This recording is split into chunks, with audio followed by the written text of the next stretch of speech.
সুপ্রিয় দর্শক, আসসালামু আলাইকুম। যাদের ফেসবুক আইডি লগইন করতে পারতেছেন না, কোড আসতেছে না, তো টু ফ্যাক্টর চালু করছেন কিন্তু কোড আসতেছে না, তাদের জন্য আজকের এই ভিডিওটি। তো কিভাবে আপনার ফেসবুক আইডি লগইন করবেন এবং কি কোড আসবে 100%, এই ভিডিওটি যদি আপনি সম্পূর্ণ দেখেন তাহলে কিন্তু আপনার ফেসবুক আইডির কোড আনতে পারবেন।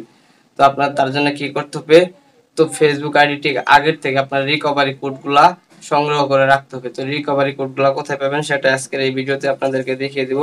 তো আপনারা চলে যাবেন ফেসবুকে। আমি এখন ফেসবুকে ঢুকছি, তো স্ক্রিন শেয়ারটা করে দিচ্ছি। ফেসবুকে যাবেন, ফেসবুকে যাওয়ার পরে থ্রি ডট লাইন দেখতেছেন, এই থ্রি ডট লাইনে ক্লিক করে দিবেন। থ্রি ডট লাইনে ক্লিক করে দেওয়ার পরে এই যে সেটিংসের যে আইকনটি দেখতেছেন, এই সেটিংসটিতে ক্লিক করে দিন। সেটিংসে ক্লিক করে দেওয়ার পর আপনি কি করবেন, পাসওয়ার্ড অ্যান্ড সিকিউরিটি এটাতে ক্লিক করে দিন। এই কাজটা কিন্তু আপনাদের আগের থেকে করতে হবে, তা না হলে কিন্তু আপনারা ওই কোডগুলো পাবেন না। এই কোডগুলো আগে থেকে সংগ্রহ করে রাখবেন, তাহলে কিন্তু পরবর্তীতে আপনার ফেসবুক আইডি লগইন করতে কোনো সমস্যা হবে না। এখন আপনারা কি করবেন, এটাতে দেখতেছেন যে টু ফ্যাক্টর, এখানে ক্লিক করবেন। এটাতে ইউজ টু ফ্যাক্টর অথেন্টিকেশন, এখানে ক্লিক করবেন।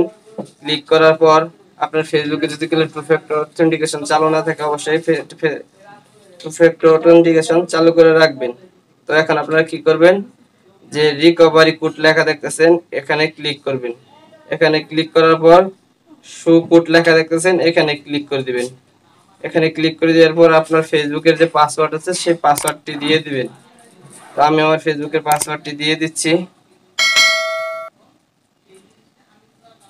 দিয়ে দেওয়ার পর আপনি কন্টিনিউ বাটনে ক্লিক করে দিবেন। তো কন্টিনিউ বাটনে ক্লিক করে দেওয়ার পর কিন্তু আপনারা এখানে এই যে কোডগুলো দেখতেছেন, এই কোডগুলো শো করবে। আপনারা অবশ্যই এই কোডগুলো স্ক্রিনশট করে রেখে দিবেন অথবা আপনাদের ডায়েরিতে লিখে রেখে দিবেন।